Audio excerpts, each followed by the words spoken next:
Our next segment is going to be fascinating. We're going to be looking at the question of human nature in 2013.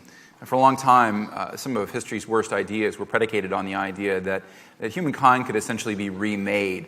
One of the fundamental ideas behind communism, for example, is that if you rejiggered how property relations were structured, you could create a new culture and hence a new socialist man. One of the worst and most destructive ideas in the history of ideas. Fortunately, in the last couple of decades, researchers have started to look at the question of human nature in the light of millions of years of human evolution, not only to determine how different parts of our bodies evolved, but how our minds came to be the way they are, the question of what makes a human being. And at the forefront of this research and in the public discussion of these topics has been Steven Pinker. He's the Harvard College professor and John Stone Family Professor in the psychology department at Harvard. He's written on topics such as language, cognition, the evolution of morality, and most recently, the question of violence in his book, The Better Angels of Our Nature, Why Violence Has Declined. Please come to the stage, Steven Pinker. Thank you.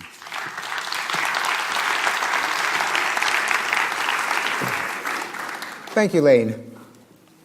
I'm going to resist the temptation of predicting some scientific breakthrough on human nature in the year 2013 because I don't think most science really does work that way, that there is a eureka moment. We found the Higgs boson of human nature, and we have to rewrite all the books. I think that research in many branches of science, particularly human nature, is much more incremental. Ideas build up, some studies replicate, others don't, and gradually a new way of understanding people emerges. But I will mention one trend that I think has been growing over the last decade and I think will continue to grow, and that is understanding humans as moralizing animals. That if you ask what goes into human nature, there are obvious things like memory, sexual desire, fear, color vision, but we're coming to realize that one component of human nature is the urge to moralize, to pass judgment on others, to formulate universal principles and punish those who violate them. And you might think, well, this has tremendous practical applications because the world needs more morality. Maybe if we could find out what makes people moral, we could get people to do more of it. And in fact, I would say the main conclusion from a lot of this research is that that's exactly the opposite of what we should do. That the world has far too much morality, at least in the sense of activity of people's moral instincts. If you look, and this became clear to me as I tried to identify the causes of violence at various scales throughout human history, from police blotters, where the biggest motive for homicide is not just amoral predation, a mugger killing someone to steal his Rolex. The biggest categories of motives for homicide are moralistic. In the eyes of the perpetrator, of the murderer, it's capital punishment, killing someone who deserves to die because whether it's a spouse who's unfaithful or someone who dissed him in an argument over a parking space or cheated him in a deal, that's why people kill each other for moral reasons. That is true at large scales as well. If you were to tally up the largest episodes of bloodletting in human history, most of them would have moralistic motives. The Nazi Holocaust, Pol Pot, Stalin, the Gulag, Mao, the European wars of religion, the Crusades, all of them were killing people not because they wanted to accumulate vast amounts of money or huge harems of women, but because they thought they were acting out of a moral cause. One of the reasons is that the human moral sense does not consist of a desire to maximize well-being, to prevent people from harm, but it is a hodgepodge of motives that include deference to a legitimate authority, conformity to social and community norms, the safeguarding of a pure divine essence against contamination and defilement. That leads people to moralize many activities that don't do anyone harm, homosexual activity between consenting adults, writing a novel about the Prophet Muhammad, striking up a conversation if you're a single woman with a man that your father hasn't approved of, and so on. Violations of which, as you all know, can lead to actually rather horrific forms of violence. Indeed, one of the great trends over the course of history that I think has been responsible for the reductions of violence that I tried to document in The Better Angels of Our Nature is paring down the application of our morality and moral sense, working against some of the inclinations that are built into human nature to moralize authority and conformity and purity, to say really what we should attach our moral sense to, our moral emotions, is simply the maximizing of human flourishing and the minimizing of harm. That doesn't come particularly naturally to us, but I think it is one of the greatest sources of progress. More generally, understanding where moralization applies, where perhaps it oughtn't, might give us some insight as to how to resolve some of the remaining conflicts. I'll just throw out one example. We often wonder why the Israelis and Palestinians can't just do what is obvious to the rest of the world as the solution to the problem in the Middle East, namely a two-state solution, perhaps with some financial compensation to prop up a nascent Palestinian state. The European Union and the U.S., the Quartet, could shower them with money if they agreed to stop killing each other. The reason that doesn't work is that it violates some commitments to sacred values that extremists on both sides hold, that the more you point out the financial and everyday advantages of living in peace, the more they feel it's compromising these values that may not be compromised if you're going to be a moral person. Giving money to two combatants to lay down their arms is a bit like suggesting to a friend who is having trouble paying her bills that she turn a few tricks. It's a logical way to bring in some cash.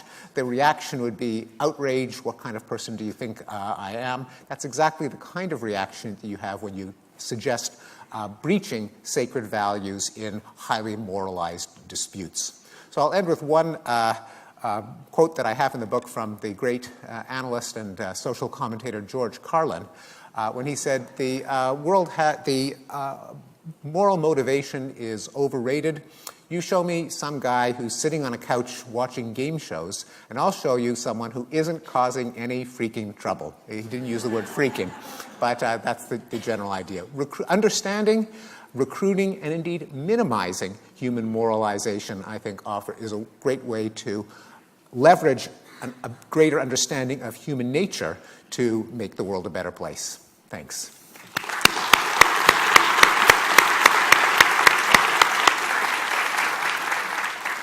Thank you for that. One of the other things that's on our radar for 2013 in the realm of violence, we already talked about Israel and the Palestinians. The other is, of course, Israel and Iran. And it strikes me that the setup is akin to a lot of what you talk about in your book in terms of the security trap, both sides essentially maybe being violent out of fear. What's going on there? What is your research and your conclusions tell you about where that might be headed? Well, this is an idea that goes back to Hobbes, who got it from Thucydides, that this is a case in which temptation to violence doesn't actually come from any irrational instinct, but comes from an instinct that's all too rational, namely two sides, each of whom is tempted to engage in a preemptive strike out of the fear that the other one might engage in a preemptive strike. And a good analogy from Thomas Schelling is a homeowner who hears a rustling in his basement, tiptoes down the stairs with a gun, sees a burglar with a gun. Each one of them is thinking, I don't want to kill the other guy, but I may not have any choice, because if I don't, he'll kill me, thinking that I don't have any choice. To get out of a security trap, the classic answer from Hobbes is you need some superordinate authority, a leviathan, a world community in this case, that would put in incentives so that neither side would fear being wiped out preemptively by the other. Okay. Let's talk a little bit about the personal sort of news you can use. You were one of the first people to have your genome sequenced. Yes, in which I discovered things like that I have the gene for fast-twitch muscle tissue, for tasting bitter substances, and the gene for baldness. Now this is... And how's your 40-yard dash? It's about as good as as convincing as my baldness, but it made me realize what a gene for X means. What a gene for X means is that someone did a study. They got together 100 people. They had them drool into a tube, genotype them, and then they correlate genes with traits. And they found, for example, that one gene correlated with 80% of the men in the sample who had the gene were bald, and 20% weren't. So what does it mean to say I have the gene for baldness? It means I'm one of the 20%. So it's actually part of a larger pattern where we're coming to realize that even though many human traits are highly heritable, and this has been well established from classic studies of adoption and twins, finding the one gene that captures the trait is much more difficult. Even for physical traits like height, where we know height is massively heritable, it's very hard to find a gene that counts for more than a millimeter or two of a difference in height. I think we don't know what the resolution of this paradox, I call it Geno's paradox, is going to be. There are two main possibilities. One of them is there are lots and lots and lots of genes for height, IQ, baldness, and so on, each with an itty-bitty effect, but of course you might inherit hundreds or thousands of them. The other is that there are a smaller number of genes that do have some whopping effect on a trait, but everyone has a different version. So in the case of, say, IQ, everyone is stupid for a different reason. We all have our own stupidity genes.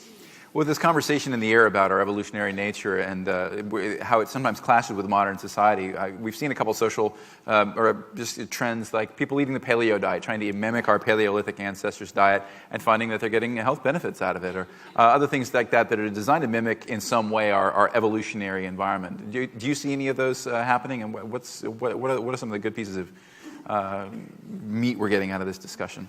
I think there is some wisdom to that, but I have, since studying the history of violence, I've kind of backed off from evolutionary romanticism, even though I think it's crucial that we understand our evolved nature. But in some cases, indulging our evolved nature will make us happier living in more comfortable, harmonious circumstances. In some cases, human nature is the enemy. And I think that when it comes to violence, I've become a fan of modernity.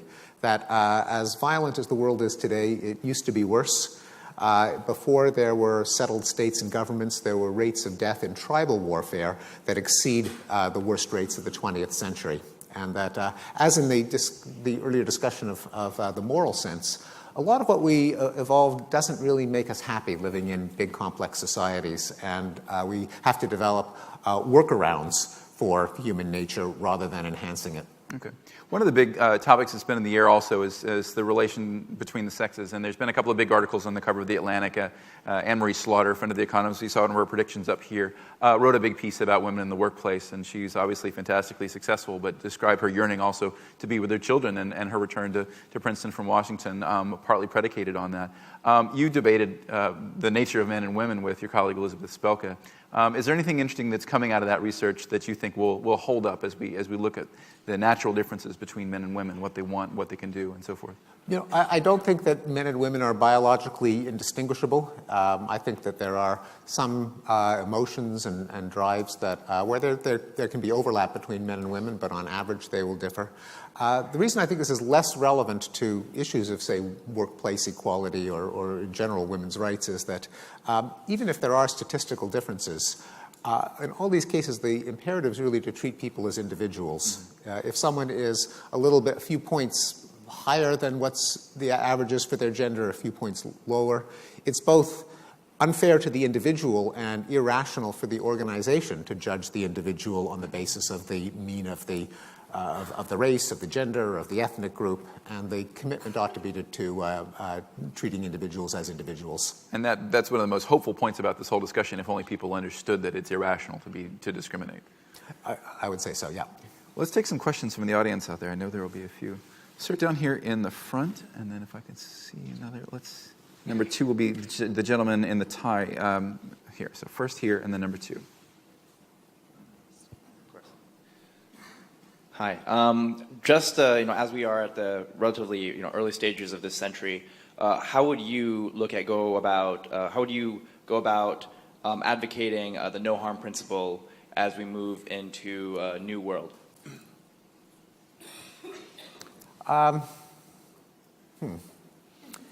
Well, I suppose spreading the idea that it is the adoption of that principle that has actually led to many positive developments, that people often despair that the world is becoming more violent, that the chances of catastrophic war are increasing. Having an evidence-based approach to trajectories in war and crime has a lot of good news that people are not aware of, such as that for all of the headlines that we read about wars and oppression and violence against women, pretty much any time you try to quantify it, it's in a positive direction. So it suggests that the spread of the notion of human rights, for example, which is a kind of prohibition against harm against individuals, as opposed to an earlier idea that the individual was just a constituent of some larger entity like a nation, a race, a class. The notion of human rights, I think, has done identifiable good, and you could see it in the numbers. The reason that it's so hard to become aware of this is that news is about the failures, about the episodes of violence that still occur. If an episode of violence doesn't occur, that's not news, and so you don't hear about it. It's only when you calculate the rate of acts of violence that you realize how far we've come. All right, we have one here in the center, I think. Yes. Hello? Hello? Microphone? There we go. In the opening remarks to this talk, you suggested that human nature can't really be changed, and if it does, it takes a very long time. My question is, if we think that in some ways we can rediscover our human nature, I'm thinking specifically of the problem of homosexuality, namely that there's a lot of scientific evidence to suggest that it is something inheritable, but if it is, what is the evolutionary benefit to maintaining it in a species if obviously they can't breed? Given this and the recent Supreme Court decision to take up Prop 8 from California, we're seeing an increased acceptance of homosexuality and an examination and a discussion about it. Do you think this opens doors to discovering new things about human nature that in effect could approximate changes in it? Yeah, homosexuality is an interesting case, and it's unlikely that to the extent that homosexuality has a genetic basis, it's very unlikely that those genes were selected because they are disadvantageous in the biologist's strict sense of how many babies you pump out. So it's a scientific mystery why there is any genetic basis for homosexuality in the first place. It is becoming increasingly apparent that even if there was no evolutionary advantage, there does seem to be some biological basis. That is, people really don't choose to be gay. It's a feeling that comes over them as they approach adolescence, unbidden and mostly uncontrolled. The question is, how should this affect our attitude toward homosexuality, both in the case of laws restricting homosexuality, which fortunately have been declared unconstitutional, and now it's advanced to the issue of gay marriage. For a long time, homosexuality was an exception to the general principle that liberals like things to be learned and conservatives like things to be innate. Homosexuality was the exception because the idea was if it is innate, then you couldn't choose it, therefore it's not a fit subject for moralization. Gay people can't help it, therefore homosexuality should not be stigmatized or criminalized. Now, I think it's not a very good argument because if you restrict morality, as I think you should, to the promotion of flourishing and the avoidance of harm, since homosexual behavior between consenting adults doesn't harm anyone, in fact, it enhances pleasure, then it shouldn't be moralized whether it is learned or innate. And there's an interesting age shift in acceptance of homosexuality. You probably all know that young people pretty much have no problem with homosexuality. It's like, gay, whatever, dude. But in addition to that change, there's another change, which is just as interesting, which is that among older people, you can in part predict their attitude toward the moralization of homosexuality from their own nature versus nurture theory. Older people who think that homosexuality is innate are tolerant toward it. Those who think that it is a choice are intolerant. Among younger people, it doesn't matter what their theory is of the biology of homosexuality. They say it's no problem either way. So we're seeing, I think, a beneficial change in moralization. Namely, you don't have to look for some biological basis for tolerating homosexuality. It's simply a matter of living and let living. Steven Pinker, thank you very much. That's going to be our last question. Thank you, Larry.